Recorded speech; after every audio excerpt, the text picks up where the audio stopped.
I need to tell someone about this because it's been eating at me for almost 2 years now, and I still can't explain what happened. This was November of 2023. I was taking the late ferry from Anacortes, Washington, up to Friday Harbor on San Juan Island. And before you ask, yes, I know that's not technically an overnight route. But the ferry that night was delayed by almost 3 hours because of fog, so by the time we actually pulled away from the dock, it was close to midnight. Before we begin, please consider subscribing, and don't forget to like the video and share it with your close friends and family. I would also love to hear where you are listening from. Thank you all for the support. It truly means a lot to me. Now, let's start. Some context about me. I'm a 34-year-old woman. I work in veterinary medicine. I was heading to Friday Harbor because my aunt had just had hip surgery and needed someone to help around the house for a week. Nothing dramatic. Just a family obligation that happened to land on the foggiest night I've ever experienced in the Pacific Northwest. I'd taken that ferry maybe a dozen times growing up, always during the day, and it's gorgeous. You can see the islands, the water, sometimes even orcapods if you're lucky. But at night, in that kind of fog, it's a completely different animal. Once we cleared the harbor, I couldn't see the water below the railing. I'm not exaggerating. If you looked over the side, it was just white. Like the ocean had been replaced with nothing. There were maybe 20 people on the ferry, which was way fewer than usual.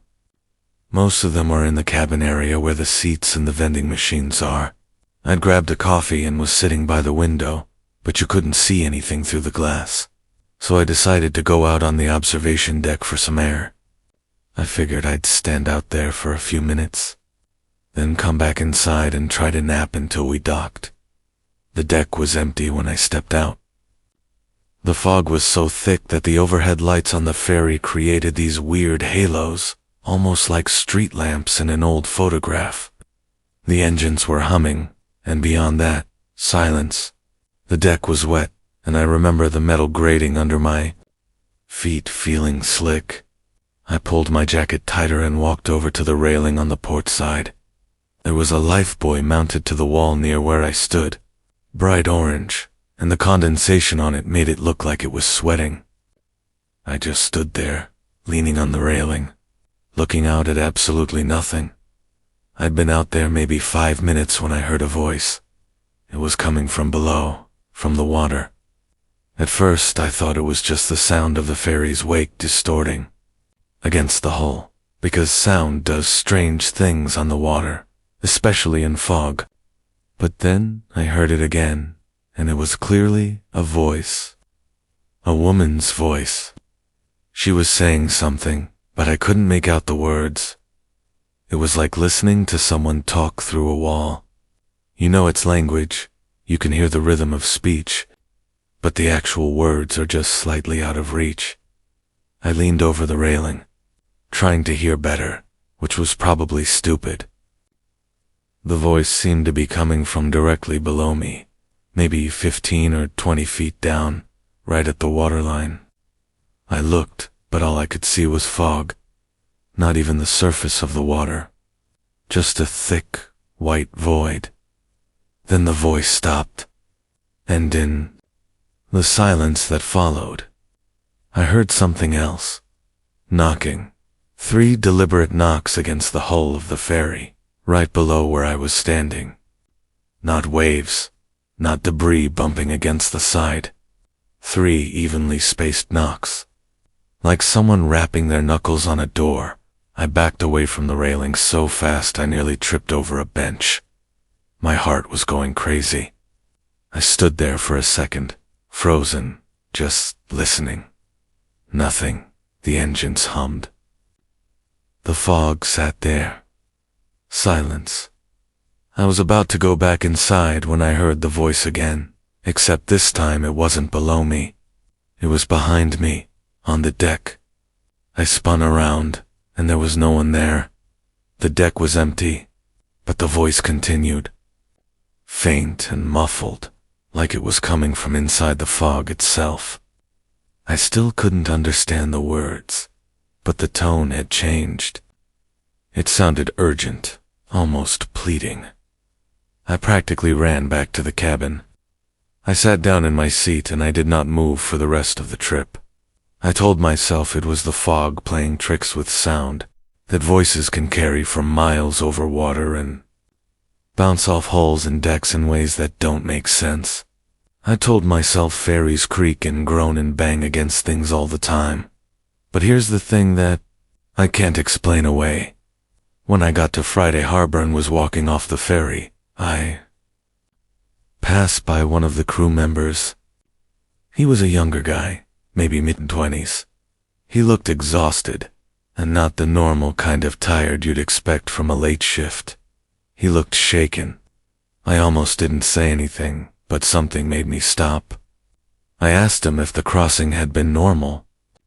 He looked at me for a second, and then he said, "Did you hear it too?" I didn't answer. I just walked to my car and drove to my aunt's house. I never asked him what he meant, and I've regretted that every single day since. Because if he heard it, then it wasn't just me.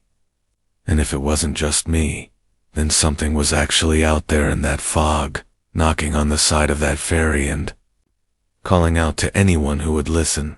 I've taken that ferry twice since then, both times during the day. Both times, I stayed inside, and both times, I found myself watching the water, half expecting to see a hand reach up over the railing. I worked third shift at an industrial chemical plant outside of Beaumont, Texas, for about 4 years. This would have been 2019, early March. The plant sat on a big stretch of flat, open land between the Neches River and a bunch of rice fields. If you know anything about the Gulf Coast, you know that area gets some truly insane fog, especially in the early spring when the warm air rolls in off the water and hits the colder ground. We'd get nights where you literally could not see the parking lot from the control room door. My job was process monitoring, which basically means I watched computer screens for 8 hours and made sure nothing was about to explode. It sounds dramatic, but 99% of the time it's the most boring job on the planet. You're just sitting in a climate-controlled room, watching numbers stay within their ranges, and trying not to fall asleep. I usually brought a book or listened to podcasts to pass the time. The actual plant was a big outdoor facility with pipes and tanks and catwalks and towers. During the day it looked industrial and kind of ugly. At night it looked like something out of a dystopian movie. Normally, I'd only go outside if there was an alarm that needed a visual check or if I was doing my rounds, which happened twice per shift. The fog that night was the worst I'd seen in my 4 years there. I'm talking visibility of maybe 10 feet. When I opened the control room door for my first round at 2 in the morning, it was like stepping into a completely different world. The plant has these big sodium vapor lights that are supposed to illuminate the whole facility, but the fog had turned them into these dim orange smudges hanging in the air.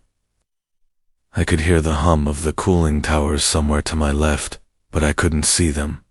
I had a route I always followed. Control room to the east, tank farm, then south along the pipe rack, check the pump house, swing by the loading dock, and back. The whole loop takes about 25 minutes if you don't rush. I had my hard hat, my flashlight, my radio, and I'd done this walk hundreds of times. I was not worried. Everything was fine until I got to the pipe rack. The pipe rack is this long elevated structure, maybe 30 feet high, with all the main process lines running along it. Underneath it is basically a covered walkway, maybe 100 yards long. It's always a little creepy at night because the overhead lights don't reach under there very well, but in the fog, it was something else entirely. My flashlight beam just died about 6 feet in front of me, swallowed by the haze. There were puddles on the ground from condensation dripping off the pipes, and every time I stepped in one, the splash sounded way too loud. I was about halfway through the pipe rack section, maybe 50 yards in, when I heard footsteps. Did not mine. These were ahead of me, maybe 20 or 30 feet, and they were moving at a normal walking pace. I stopped and listened. The footsteps continued. Skittori. Boots on concrete. Steady, unhurried. I assumed it was one of the operators doing their own rounds. We had maybe 5 or 6 people on site that night, and it wasn't unusual to cross paths during rounds. I called out, "Hey, who's out there?" No answer. The footsteps didn't stop, and they didn't speed up. They just kept going at the same pace. I started walking again, figuring I'd catch up to whoever it was. But I didn't. I walked faster. The footsteps stayed ahead of me. Same distance, same rhythm.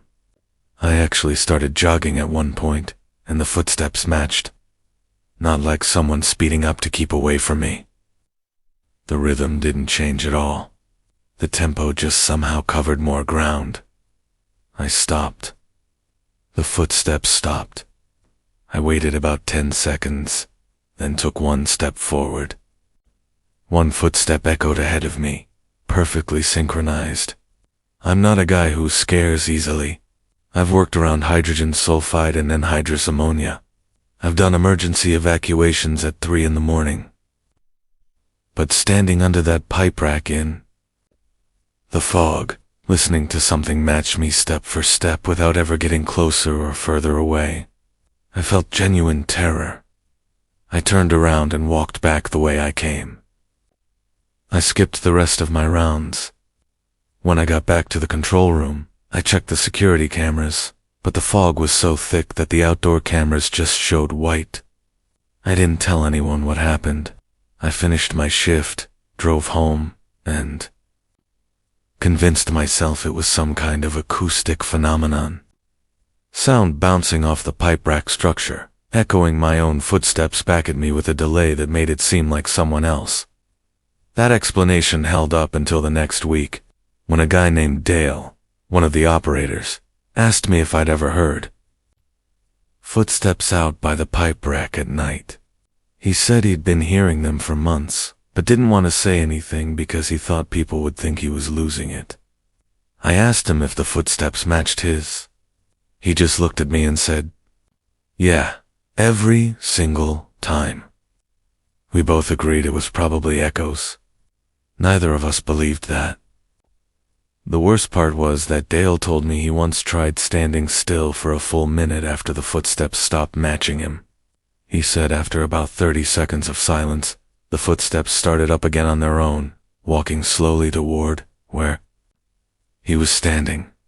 That's when he ran. I left that job about 8 months later, for unrelated reasons, but I'd be lying if I said the pipe rack thing didn't factor into it. I still don't walk under overpasses at night. The sound of my own footsteps echoing makes me sick to my stomach. My wife and I rented a lake house on Lake Willoughby in Vermont's Northeast Kingdom for a long weekend last October. If you've never been up there, it's one of the most beautiful and most remote parts of New England.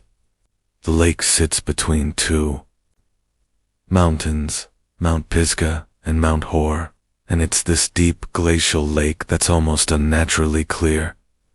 The area around it is mostly forest, a few seasonal cabins, and not much else. Cell service is spotty at best, and the nearest town is about a 20-minute drive. We arrived on a Thursday afternoon. The cabin was nice, right on the water, with a little dock and a screened-in porch facing the lake. The place had this rustic charm to it. Knotty pine walls, an old wood stove in the living room, a kitchen that looked like it hadn't been updated since the 90s but worked perfectly fine. By the time we'd unpacked and made dinner, it was dark, and a heavy fog had settled over everything. My wife, Lauren, mentioned how eerie it was, but in a fun way. We're both into that kind of atmosphere. We sat on the porch drinking wine and listening to the absolute silence, which is something you really don't appreciate until you're that far from a city. No traffic, no airplanes, no neighbors, just the occasional sound of something small moving. In the water near the dock, around 10 o'clock, we went to bed. The bedroom was on the second floor, facing the lake, with a big window that would have had a beautiful view if not for the fog. I fell asleep fast. I always do when I'm somewhere quiet and there's no screen in front of me. I woke up at some point in the middle of the night. Not gradually, not from a noise, just suddenly wide awake. The way you wake up when your brain decides something is wrong before you've had a chance to figure out what. The room was cold. The fog outside was pressing against the window like something solid, and the only light was a faint blue glow from the smoke detector on the ceiling. Lauren was still asleep. I lay there for a minute, trying to figure out what had woken me, and then I heard it. Footsteps on the dock. Our dock. The one attached to the cabin, maybe 30 feet from where I was lying. They were slow, deliberate footsteps. Not someone walking normally, but someone placing each step carefully, like they were trying to be quiet and not quite succeeding. Wood creaking under weight. I counted the steps without meaning to. 5 steps, then a pause, then 3 more, each one a little closer to shore.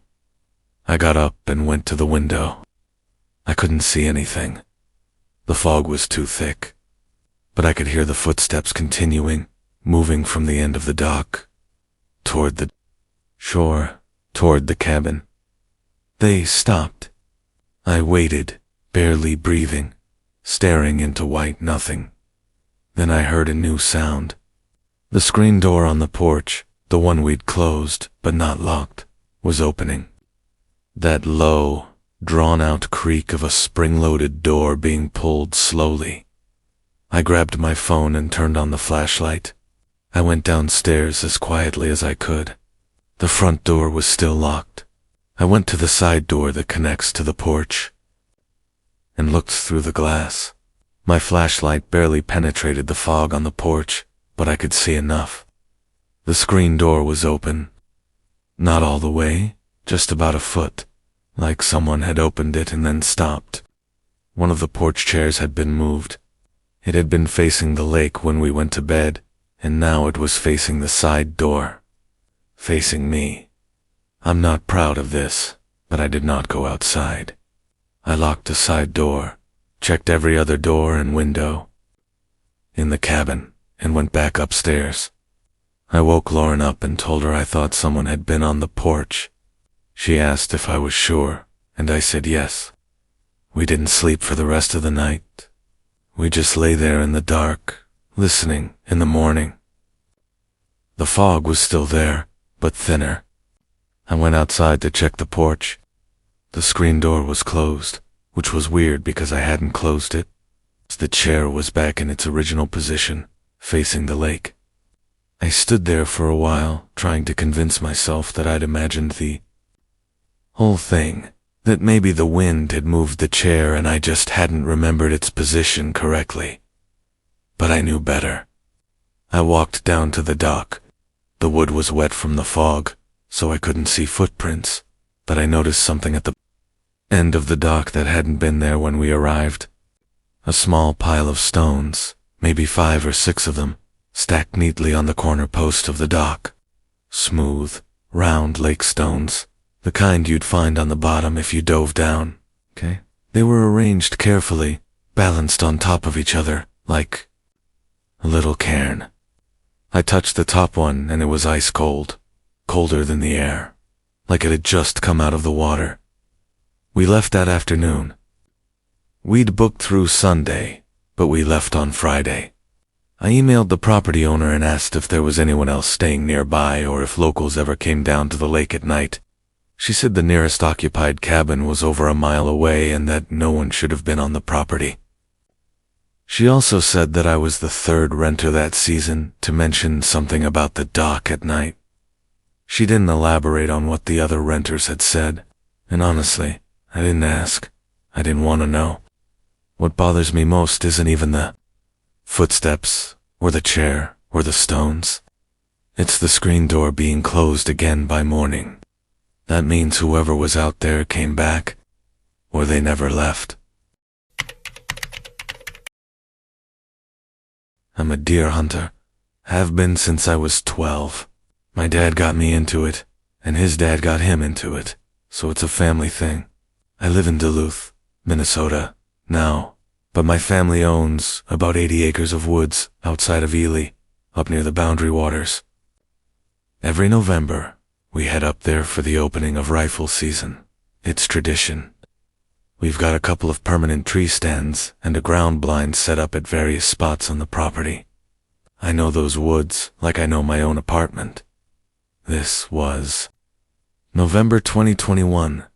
I'd driven up by myself that year because my dad had a knee replacement a few weeks earlier and couldn't make the trip. My uncle was supposed to come up the next day, but for that first night, it was just me. I got to the cabin around 4 in the afternoon, unpacked my gear, and settled in. The plan was simple. Get up before dawn, hike out to my favorite tree, stand on the north end of the property, and be in position by first light. I woke up at 4:30 and stepped outside to check conditions. The fog was unbelievable. I've spent my whole life in northern Minnesota, and I've seen some fog, but this was on another level. I couldn't see the woodpile, and the woodpile is about 15 feet from the cabin door. My first thought was that hunting in this would be pointless because I wouldn't be able to see anything to shoot. My second thought was that hiking out to my stand in this would be genuinely dangerous. The route takes me through about a mile of dense boreal forest, and even though I know the trails, zero visibility would make it really easy to get turned around. But I'd driven 5 hours, and I wasn't about to sit in the cabin all morning. I decided I'd go to the ground blind instead. It's only about a quarter mile from the cabin, along a trail I could follow in my sleep. The blind sits at the edge of a small clearing where deer like to feed. Even in fog, I figured if something walked within 30 yards, I'd see it. I put on my layers, grabbed my rifle, and headed out. The walk to the blind was fine. Slow, but fine. I found the trail, followed it, and got to the blind right around 5. I settled in, poured coffee from my thermos, and waited. The fog made everything silent. Normally in November up there, you can hear wind in the pines, birds, maybe a squirrel. That morning, nothing. Just this heavy, muffled silence that made my ears ring. About 45 minutes in, I heard something walking in the clearing. It was close, maybe 40 yards out, moving slowly through the brush. I couldn't see it. The fog was still too thick, but I could hear it, and it sounded big. Deer don't usually move like that, though. Deer are light on their feet, even the big bucks. This sounded heavier, more deliberate. Branches breaking, steady footfalls. My first thought was moose, which we do have up there, though they're not super common on that part of the property. I raised my rifle and looked through my scope, thinking the magnification might help me see a little further. It didn't. Just white. But the sound was getting closer, and I started to get a weird feeling. Not scared, exactly. More like the way you feel when you realize something doesn't add up. Because whatever was out there had been walking for a solid minute, moving in what sounded like a straight line toward my blind, and it hadn't deviated or paused or done any of the things an animal would normally do. Animals meander. They stop. They sniff. This thing was walking with purpose. It stopped. I'd estimate it was about 20 yards away from me at that point, just on the other side of where the fog swallowed everything. Close enough that I should have been able to see it, or at least see a shadow or a shape, but there was nothing. Just fog. And then it made a sound that I will never forget as long as I live. It coughed. Not an animal noise, not a bark or a snort. A human cough? A single, short, dry cough, like someone clearing their throat, and then silence. I didn't move. I didn't breathe. I sat in that blind with my rifle up and my finger resting on the trigger guard, and I waited. 5 minutes passed. 10 nothing. Whatever it was, didn't move again. Didn't make another sound. It was like it had just stopped existing. I sat there until the fog started to thin around 8:30. When I could finally see the clearing, there was nothing there. No animal, no person, nothing. I got out of the blind and walked to where I thought the sound had been coming from. The ground was soft from recent rain, and there were tracks, but they didn't make sense. They were boot prints, not hoof prints. Human boot prints in a line, coming from the tree line, stopping about 20 yards from my blind, and then just ending. They didn't turn around. They didn't continue. They just stopped, like whoever it was had been standing there and then vanished. I went back to the cabin, packed my truck, and drove to Ely. I sat in a diner for 2 hours, drinking coffee and trying to explain what had happened. I couldn't. I went back the next day when my uncle showed up, and by then the rain had washed the tracks away. He didn't believe me, and I don't blame him. I'm not sure I'd believe me either. But I heard that cough, and I saw those tracks, and I know what both of those things mean. Someone was standing 20 yards from me in that fog, watching me, and I never saw them, and somehow they left without leaving a trail. This happened in January 2020, a few weeks before the whole world shut down. I'm a traveling nurse, or I was at the time, and I'd been on assignment in Fresno, California, for about 3 months. If you don't know the Central Valley, it's this huge, flat agricultural stretch that runs through the middle of California. In the winter, it gets this thing called tule fog, which is basically radiation fog that forms in the valley because the cold air gets trapped under warmer air above it. It's one of the most dangerous weather phenomena in the state. Multi-car pileups on I-5 happen almost every winter because of it. I was driving back to my apartment in Fresno after a 12-hour shift at the hospital. It was about 2 in the morning. I'd taken Highway 99 instead of I-5 because 99 runs through the smaller towns and I liked how empty it was at that hour. Normally, the drive from the hospital to my place was about 40 minutes, all highway. The fog rolled in fast. I'd been driving in clear conditions for about 15 minutes when suddenly I was in it. And when I say suddenly, I mean it was like driving into a building. 1 second I could see taillights ahead of me, and the next second I could see about 20 feet of road and nothing else. I immediately slowed down to about 30 and turned on my hazards. I'd lived in the valley long, enough to know you don't mess around with tule fog. The highway got very lonely very fast. No cars ahead of me, no cars behind me, just 2 lanes, the white fog, and my headlights reflecting back at me. I turned the radio off because I needed to concentrate, and also because something about music felt wrong in that moment. I can't explain that. It just did. At about 10 minutes into the fog, I passed a farmhouse close to the road. Most of the farmhouses out there are set way back, but this one was right there, maybe 50 feet from the highway. Every light in the house was on. I mean every single one. Upstairs, downstairs, porch lights, what looked like a garage light around back. At 2 in the morning, this place was lit up like a football stadium. And on the porch, standing in a line, facing the road, were 3 people. 2 adults and what looked like a child standing between them. They weren't sitting or talking or doing anything. They were just standing there, shoulder to shoulder, watching the highway.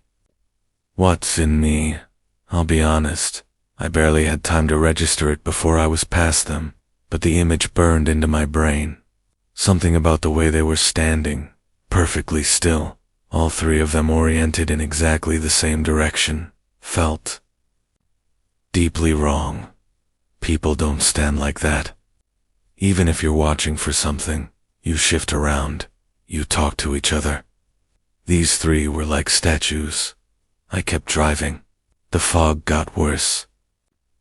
I was white-knuckling the steering wheel, going maybe 25 at that point, when I saw something in the road ahead. It was a car. Stopped dead in my lane, no lights on.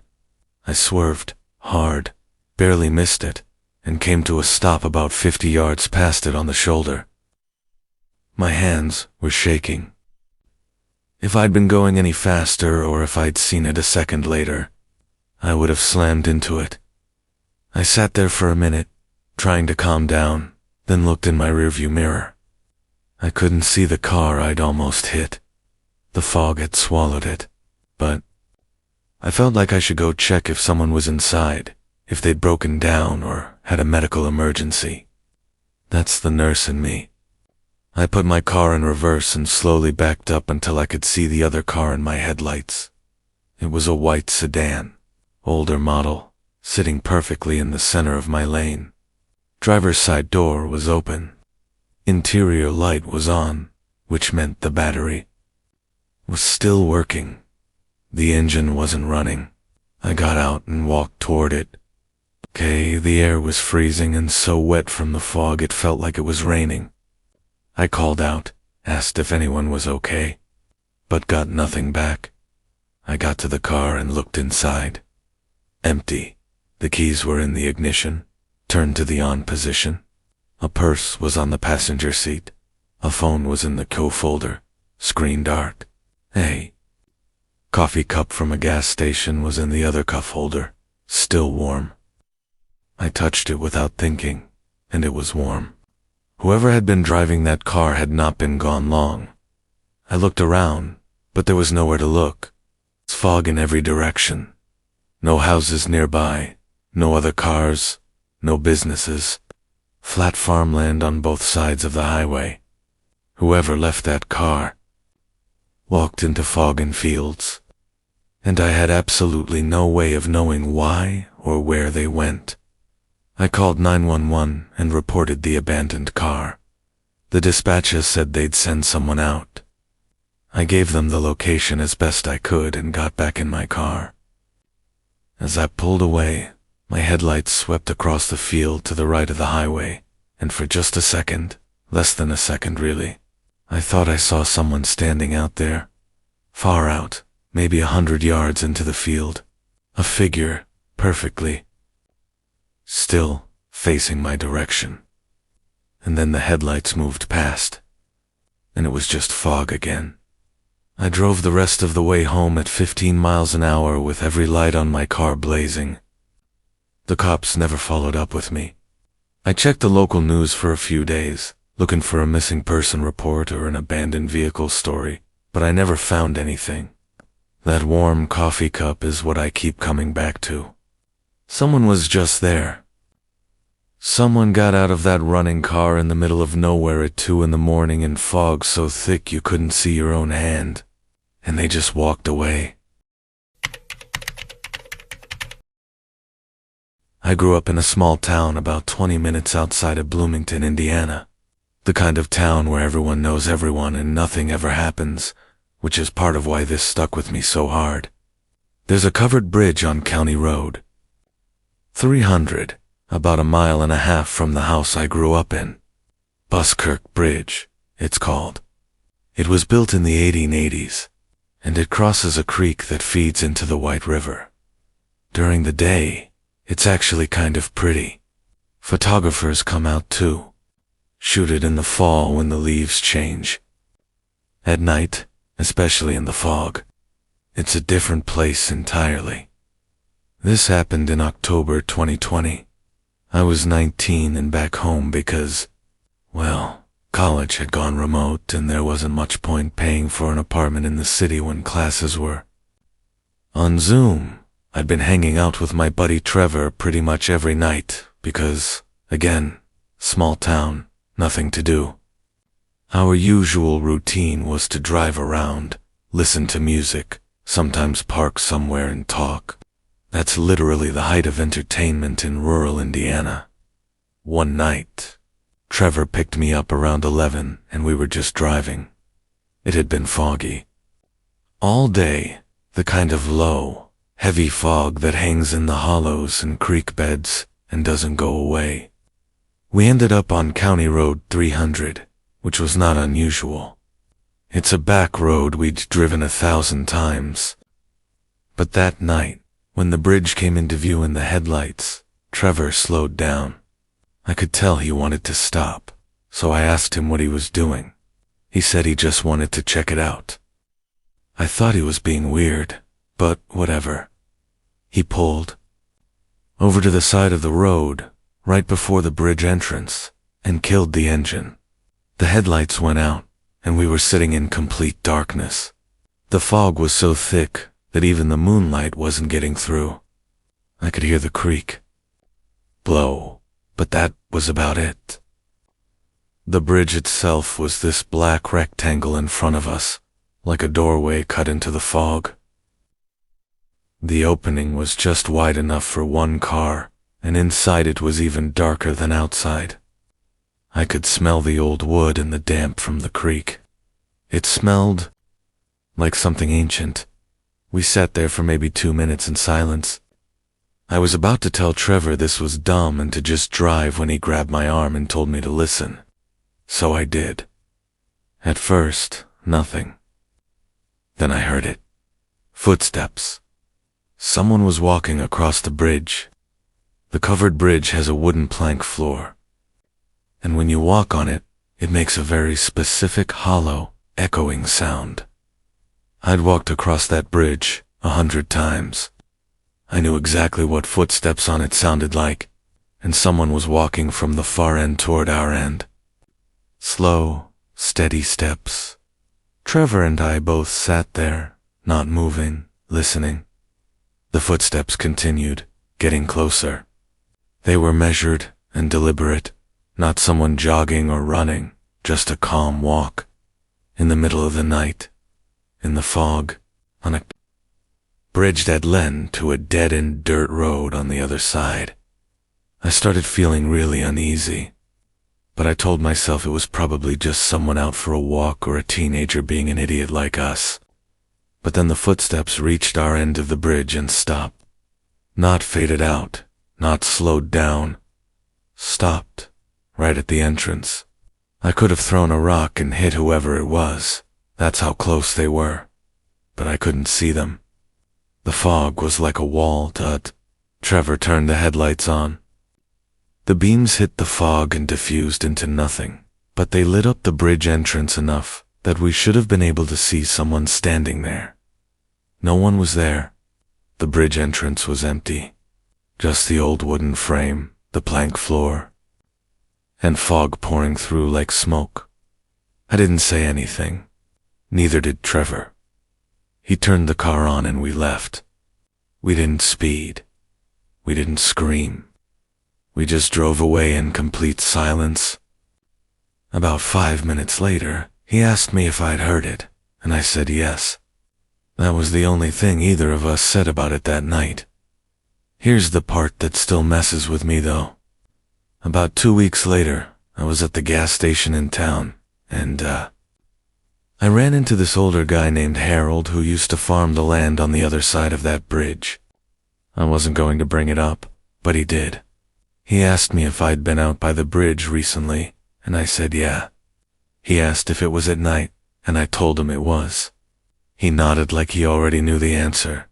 He told me he'd been hearing footsteps on that bridge at night for over 30 years. Said his wife heard them too, before she passed. He said the footsteps always came from the far side and always stopped at the entrance, and no one was ever there. He said one time, years ago, he went out there with a flashlight and stood right at the entrance waiting. He heard the footsteps come all the way across, and when they got to where he was standing, the air went cold. Not gradually, instantly. Like stepping into a walk-in freezer. He said he could feel someone standing right in front of him, but there was nothing there. Just cold air and the smell of creek water. He said it so matter-of-factly, like he was telling me the bridge floods. In the spring, he wasn't scared. He was just tired of it. He said he'd learned to stop looking a long time ago. I wish I could do the same, but every time I drive past that bridge, I slow down, and I listen. And sometimes, if the windows are cracked, I swear, I can hear the faintest creak of wood planks from inside, even when there's no fog at all.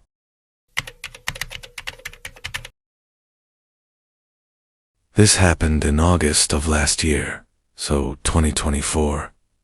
I live in San Diego, Pacific Beach specifically, and I've been a runner for most of my adult life.